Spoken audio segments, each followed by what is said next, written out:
Guys, good morning. Baon serya na naman tayo, guys. Ito yung pabaon ko kay Ate Shasha. Ayan.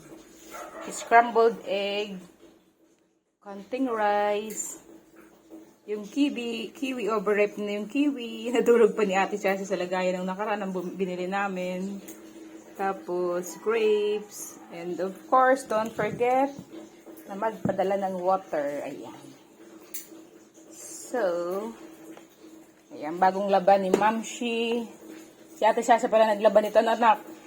Ang baunan. Bagong laban nito eh. Si Ate Shasha ang pinalaba ko nito eh. Ang tibay nito, guys, oh.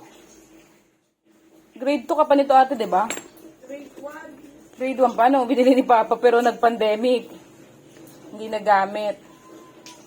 Grade 2 nagamit mo na kay Teacher Mercy, no? Ang tibay.